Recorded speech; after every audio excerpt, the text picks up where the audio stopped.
Hello and welcome everyone. Today I'll be showing you the way of the ninja, or samurai in this case. I'll give you a gameplay breakdown. I'll give you guys a gameplay breakdown of Ghost of Tsushima. Now the next topics we're gonna have to discuss are stealth, weapons, story, and exploration. So to start off, let me tell you a bit about this game. This game is an open world. You can see this game is an open world game for the PlayStation 4, set in the history of Japan. Now this probably will most likely be the last PS4 blockbuster before the PlayStation 5 comes out. This game was developed and is developed by Sucker Punch, a franchise you might know for their games are Infamous. The creative director Nate Fox says that Infamous was more based on exploring the power, and that the Ghost of Tsushima is more based on exploration in general.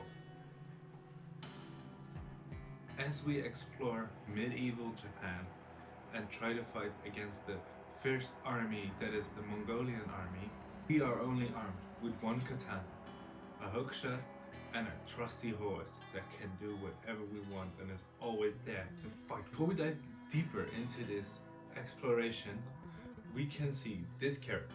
This character is called Jin Sakai. He will be the protagonist of this game.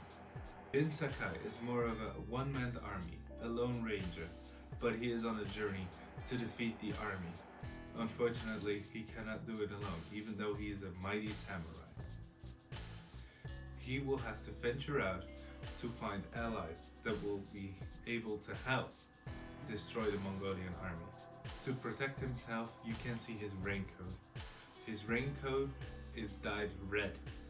So when they try to strike or attack the guy, he just vanishes into the leaves with everything else. So that makes it for an interesting stealth opponent. Yin is a master of the sword. We will cut through the Mongolian army with this sword and defeat other enemies with this sword that we haven't seen before. This game we also will have skirmishes. Now skirmishes are large battles where we are just getting the master of the counterattack. So we sit and wait for the right opportunity to strike. There are multiple enemies in these skirmishes which are more likely.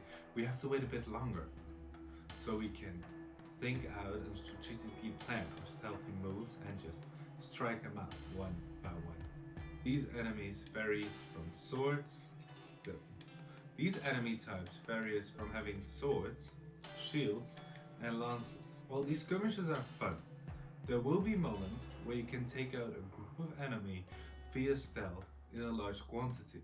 To get this advantage, you can use your grappling hook inside a combat to jump above or jump next to another platform to be more stealthy and to find a better opportunity. Return a bit to the stealth aspect, you can have later on, to return a bit to the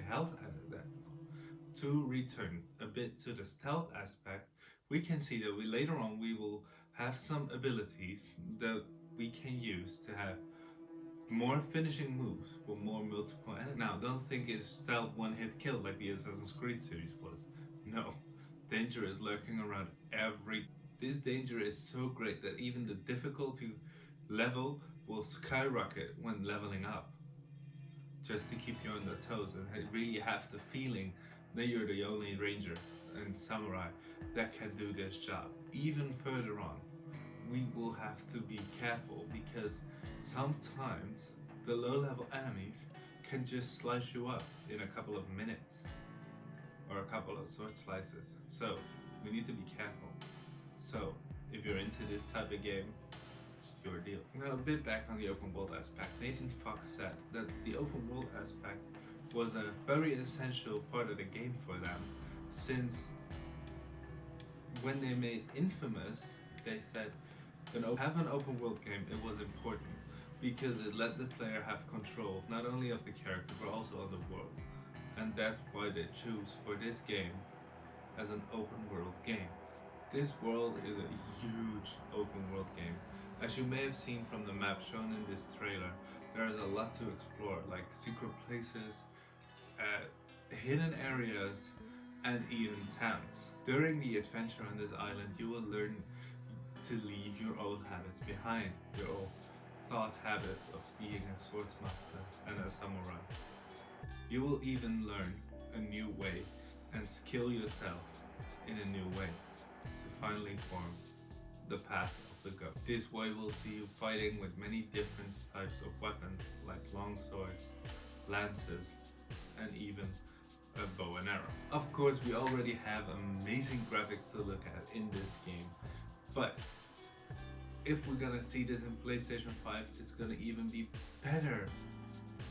Even though we are not sure if this will release on PlayStation 5 or the PC, but there might be rumors going around it will be on the PlayStation 5 since The Last of Us Part 1 was released in 2014 of June on the PlayStation 3, and later, a month later on July 2014 was released for the PlayStation 4.